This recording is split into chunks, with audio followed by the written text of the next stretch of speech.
Greetings, my dear viewers. This is Dmitriy Balkovskiy of goldenfront.ru, the reactionary vlog in English. We have had a little bit of a break. It lasted for 2 years due to coronavirus and all these difficulties with travel.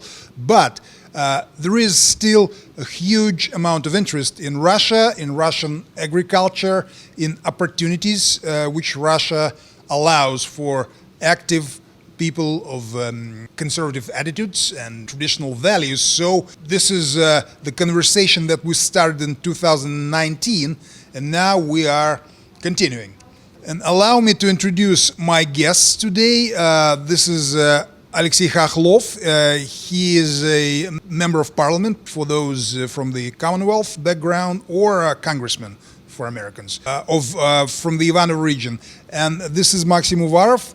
He is a business person from Ivanovo region. He specializes in agriculture. He is a very active investor and developer. He specializes in hemp, which is quite unusual for Russia today and for the rest of the world. So I'll pass my magic wand to Maksim.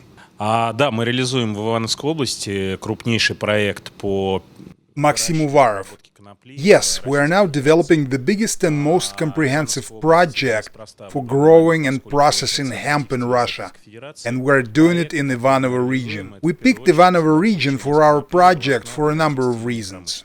Firstly, because Ivanovo remains the heart of the Russian textile industry. The main goal of our project is to procure hemp fiber for the textile industry, and right now we're sitting at the House of Hemp. This is our showroom, the very first exhibition point in Moscow and in Russia, where we're showing all manner of goods made of hemp.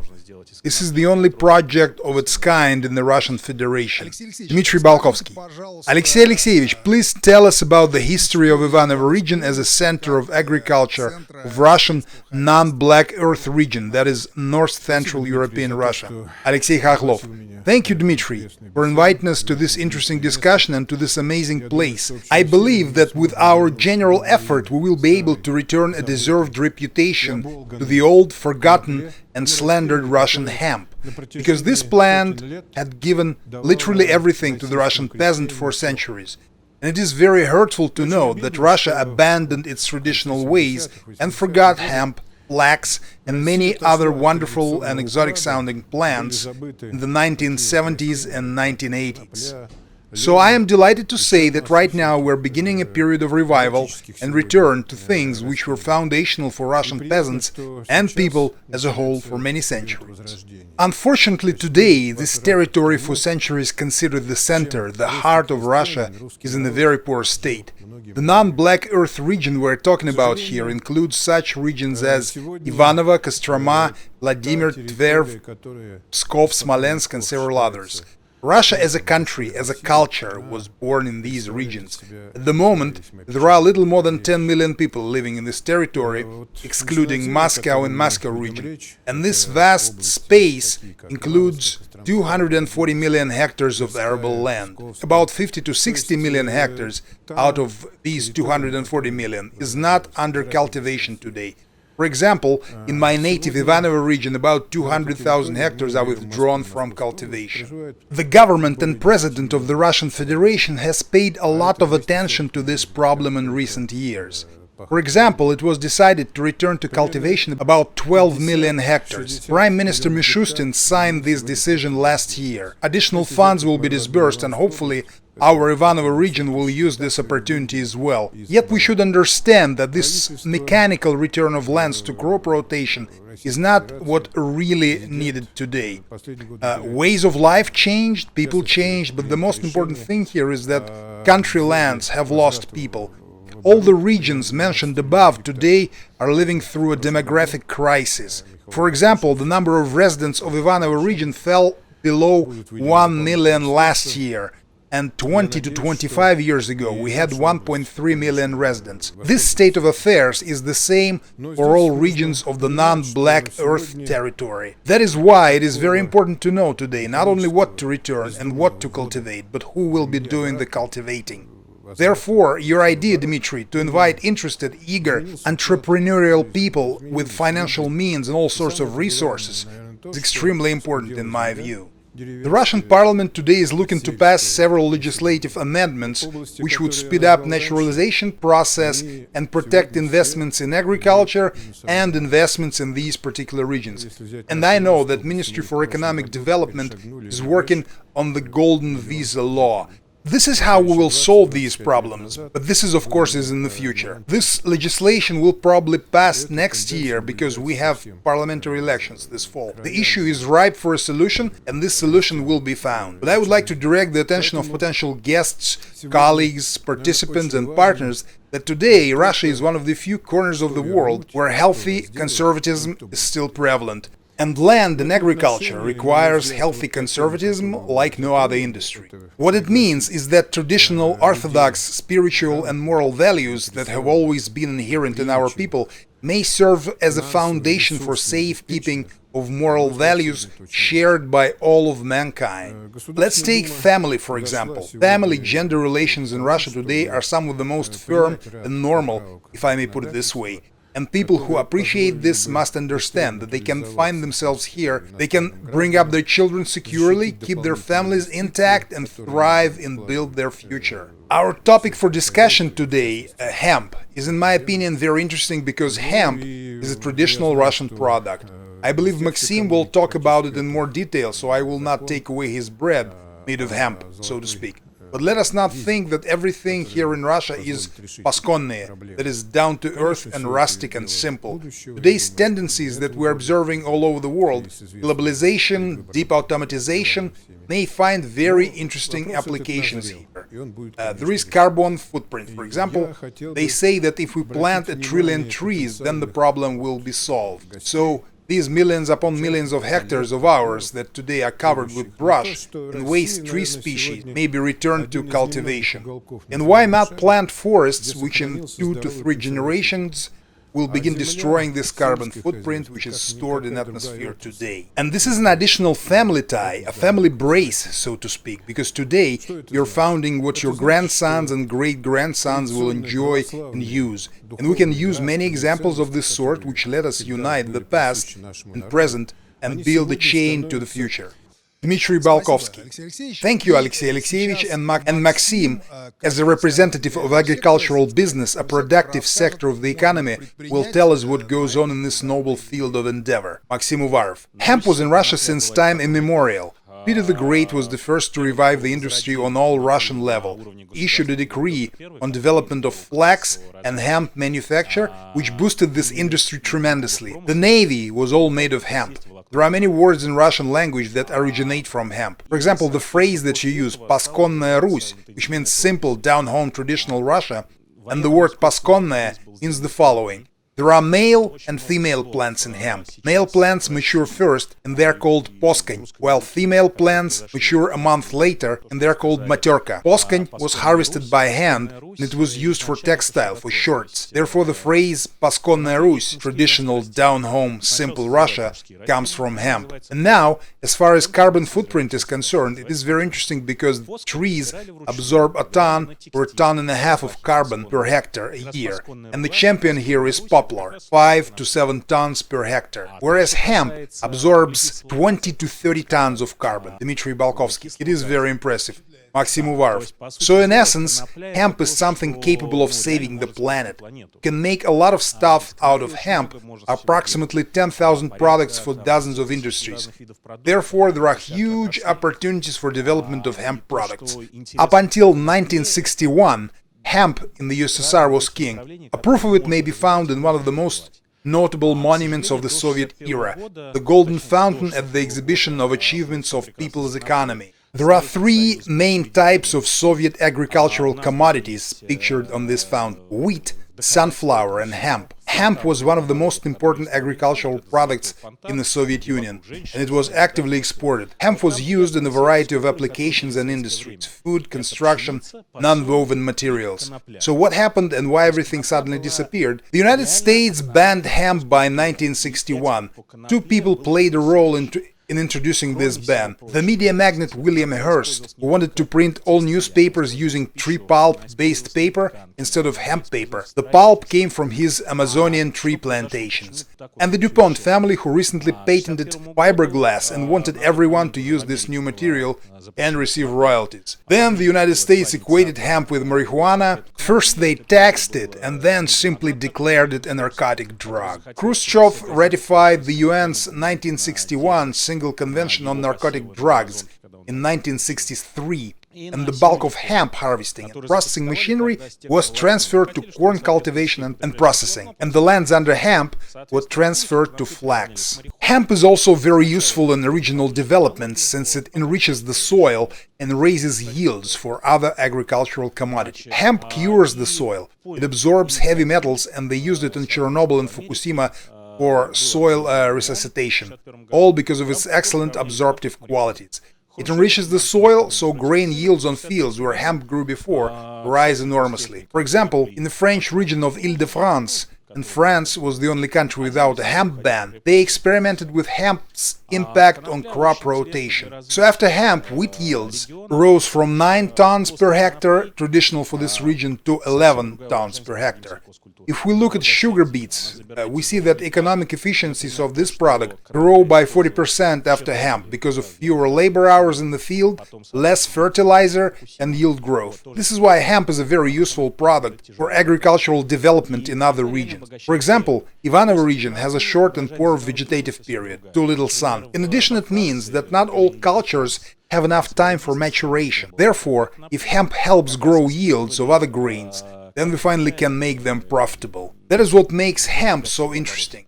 Because now, when you choose between northern and southern regions, it turns out that things grow better in the south. However, land in the north costs almost nothing. Therefore, it is an excellent time to go to Ivanovo and other regions of Central European Russia and engage in agriculture, because the land there is extremely cheap. So hemp cultivation helps other farmers to develop their crops. As I said before, France was the only country not to introduce hemp ban, whereas in Russia this ban has been in place since 1963, and therefore there are no real experts on hemp cultivation left in this country. That is why we went to France in search of expertise, and our chief agronomist is French, François de Senlac. He is 65, he came here, he enjoys Russia, and he likes everything here. And we continue with our search for expertise in France. We're planning to hire there a chief technician, chief engineer, because of a great deal of practical experience there. Besides, the equipment used for hemp cultivation and its primary and secondary processing is made in France. The company making this equipment is called La Roche. There were 2 hemp processing equipment makers during the Soviet times, one from Ivanovo and the other one from France. This is one of the reasons why we bought French equipment, and thanks to that we get in touch with foreign experts and companies which require this product, our hemp. There is a shortage of foreign expertise because production experience is concentrated abroad at the moment, and therefore our goal is to transfer these experts here. There are tax and accounting advantages present in Ivanovo. A legal taxation regime within which we are developing our project is called TOSER, a Territory of Advanced Social Economic Development. And the only tax that we're paying right now is that on wages. We pay about 15% tax on wages instead of the regular 35%. We pay nothing else. Besides, all of the foreign experts that we invite are highly qualified, and all this is happening in Ivanovo region. There are many shortages in our industry, and we will not be able to advance alone. So we created an industrial association uniting all flax and hemp growers. Besides, the factory we're building, which will process hemp into fiber used in food, auto parts, cardboard and non-woven materials, creates an environment for many other businesses to thrive. They would be involved in processing and deep processing of hemp, but the expertise for this industry is still all abroad. The paradox here is that, from a market point of view, the environment abroad is more welcoming, but legislatively Russia is much more prepared. The Russian state is doing much financing and subsidizing now. No other country in the world is providing as much help of all kinds as Russia does today. I'm being completely serious. They are subsidizing growing, processing and manufacturing finished products from hemp. Ministry of Economics will introduce the program for manufacturing of finished products from hemp later this year. Equipment imports are not subject to excise and VAT, so the number of support programs is colossal. So it would be interesting to further develop in this direction. I believe that the factory we're building in Ivanovo will serve as the beginning for these developments. We're not talking about hemp growing only, but all manner of related industries as well, including construction, nonwovens, food and many others. Dmitriy Balkovskiy. So you're basically building a hemp cluster here. Maksim Uvarov. Yes, it is a hemp cluster in Ivanovo region. And the town of Yuzha, in the south of Ivanovo region, will serve as the center for hemp cultivation in the Russian Federation. Aleksei Khohlov. Yes, Maxim, thank you. I would like to say that our future foreign investors have opportunities not only in hemp growing, a traditional peasant way of life, in our non-Black Earth region of central Russia, included cattle rearing for milk and meat, with rich, wet pastures and abundant herbage. We have all of it here, and this is another point of application for representatives of other countries and cultures. Maxim was absolutely correct when he said that local and regional legislative arrangements offer a wide variety of tools, helping investors to adapt to these new conditions. So we are expecting people with a variety of interests, directions and business experience. We should say that the more businesses of all varieties we have here, the better and more stable the local economy will be. Dmitriy Balkovskiy. It is very important that you're pointing out that there will be other opportunities in the agricultural sector besides hemp, such as meat and milk, that are traditional industries for Ivanovo, as far as I know. It is very well that we have heard all of this from representatives of local government and the business community. Let's emphasize this once more. Foreign guests, investors, settlers and technical experts may expect traditional Russian welcome and acceptance. Do I understand this correctly? Aleksei Khohlov. There are plenty of foreign investors in Russia today, Dmitry.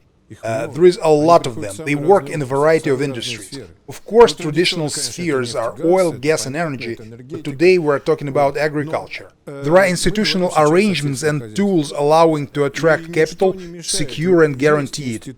One of the options Maxim mentioned are territories of advanced development. These are special economic zones where qualified personnel work with investors. They analyze and help adapt business projects, not only foreign business projects, but literally any business projects. But foreign investors certainly deserve and get special attention. We will further develop these projects. I have no doubts that legislative proposals I am talking about, the Golden Visa, will pass and become law. But I would like to emphasize again that this Golden Visa by itself doesn't give any privileges or advantages. Everything is built here on the ground, for example, in that tiny town of Yuzha. First, you need to build connection with the local population, local government, you need to know laws and regulations, customs and mores. It is very important. I wish to convey one thing to the people who want to come to Russia and do business here. They are not coming to some backward country. Please excuse me, but this is one of the very few countries that created an empire in history. Russia is an empire. Therefore, now we're saying that there are opportunities for a concerted effort in building something new, giving a new life to something that is well known. Dmitry Balkovskiy. Let me insert a small remark here. Usually when an average person hears the word investor, he thinks of huge steel and glass office towers and companies from Fortune magazine. But in our situation, if we're thinking of sparking organic revival of Russian rural life, then we would be more interested in small to medium enterprises. People who do not have a plane load of lawyers, you know what I'm saying, right? Aleksei Khohlov. Yes, you're absolutely right, and I have said earlier that Russia is a country of healthy conservatism, and this conservatism is in the Russian countryside, in the village. And we're expecting people who support these national, cultural traditions and values, embracing mankind as a whole. We in Russia are keeping them alive, and we together need to foster and grow them further. Dmitry Balkovskiy. Yes, and thank you for clarifying this for us, because many of our viewers, especially foreign ones, will ask this question. Maksim Uvarov. I have a somewhat different opinion on this issue. I would divide foreigners on those who want to come and work here and investors. And these are two completely different categories of people. If we take those who want to live and work here, they have a completely different motivation for coming here and from those who want to invest here. So we have excellent conditions for those who want to come and settle here. I have already mentioned tax situation. If we compare Russia with other countries, we see that we have the lowest salary taxes anywhere. This is our strongest competitive advantage. Coming here to Russia, you first arrive to Moscow. It's very easy to get to Ivanovo from Moscow by train, which is fast and modern. You can easily fly from Ivanovo to St. Petersburg, Sochi and other cities. Another important thing to know about Ivanovo's regional government is that they all speak English and present their region in English. In addition to that, local places of higher learning wish to see you not as a student, but as a professor or tutor. Every college or university in Ivanovo is interested in that. Foreigners are really taken care of, even though there might be issues with places to live. Infrastructure like cafes and restaurants is not very developed in Ivanovo, but I will say it again, Ivanovo is really close to Moscow and it takes about 3 hours on a very comfortable train to get to and fro. Land quality and ecology in Ivanovo is excellent, especially in comparison with bigger cities. But if we are talking investments, there would be some difficulties, because a share of foreign capital should be limited. If a share of foreign capital crosses a given threshold in an enterprise, then it loses the opportunity to apply for state subsidies. So if foreigners are so very much afraid of coming to Russia, then they need to find good partners here, who would serve as conductors and protectors for their capital. So in essence, there should be a reliable local partner here, with whom you would develop together and grow your business. And there are all possible conditions you can think of for this type of partnership in the Russian Federation.